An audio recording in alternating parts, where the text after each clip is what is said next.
Okay, so today in my series of Orlando reviews, I will be talking about Dragon Challenge, and this is going to be a much longer video, because I'm going to be reviewing both sides separately, and today when I'm making a video about Dragon Challenge, if you don't know, yes, it is closing, and in my Mystic Timbers review, when I said in the description that I was unfairly negative, this is why, because of Dragon Challenge closing, because I had just gotten the news, and although I hadn't ridden it yet, I knew that it was not good news that this thing was closing.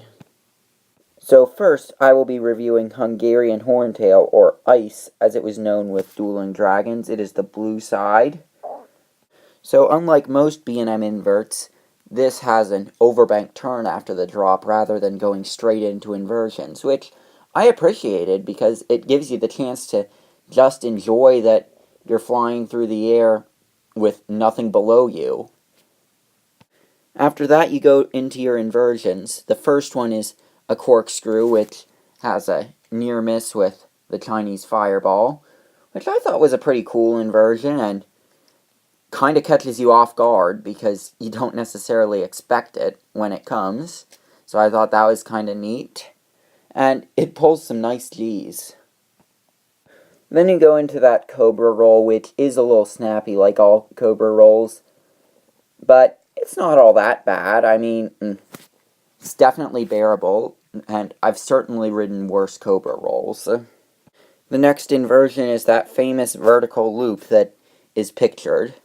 Now, when it's not dueling, which is 99.9% of the time, it's just a normal vertical loop, and it's a pretty good vertical loop. It pulls lots of G-force, like all the inversions on Dragon Challenge. This is a very intense B&M invert.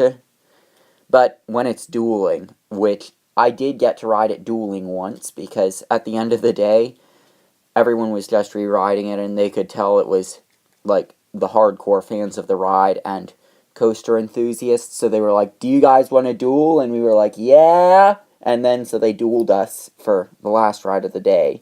So, it was awesome, the near miss with the other train. After that, you get to the corkscrews, where you appear you're going to hit the other train when it's dueling. When it's not dueling, it's just a pretty good corkscrew. And when it is, oh gosh, it's such a cool near miss. But anyway, it pulls lots of G's, and then you go do some turns, and then you pull into the station on Hungarian Horntail.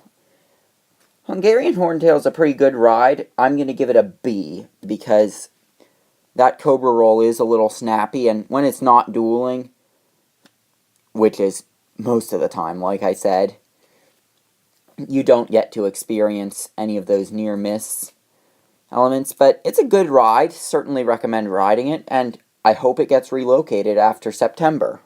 Now time for my review of Chinese Fireball. So, Chinese Fireball is generally considered the more thrilling coaster because it does go faster than Hungarian Horntail, and also it has that airtime hill, which is very rare for inverts. I'll get to that later though. So after cresting the hill, you go down the drop, and it's a pretty good drop. And then you go into, I believe that's an Immelman. Yeah, so, and like all the inversions, it pulls some really good G's, and then you go into that all-famous airtime hill, which provides the most airtime of any airtime hill on a B&M coaster that is not a hyper coaster that I've ridden for sure, and definitely a strong arguing point for they should make a B&M hypercoaster, but with normal hypercoaster elements, but make it inverted so that you have nothing below you. It's definitely a strong argument, the airtime hill on the Chinese Fireball. After that, you go into, I believe, another Immelman. Sorry, I don't know the inversions by heart, but it's as good as the first. It pulls some good G's, and then you get into that famous vertical loop, which is just like it is on Horntail. Pulls good G's when it's dueling.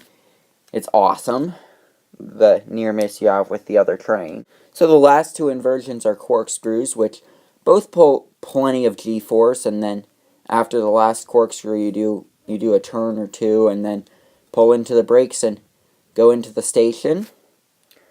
I'd say Chinese Fireball is slightly better than Hungarian Horntail because it doesn't have a Cobra roll, and that airtime hill is awesome.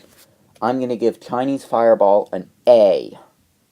But of course, like I said, I also have to talk about the fact that Dragon Challenge is closing on September 4th. So what do I think is going to happen? I think these rides are too high quality for other parks to not try to buy them up. And a crazy theory I have is that King's Dominion is actually going to buy one because they said that their announcement this year... Sorry, my dog's barking. Their announcement this year is going to be the biggest one ever. So my theory is that RMC Hurler is not going to be as big of an announcement as Intimidator 305. So what would make this the biggest announcement ever? If they're getting 2 coasters. And why would it be a good idea? Because Busch Gardens Williamsburg is filing permits to a Giga. So they need a response to that.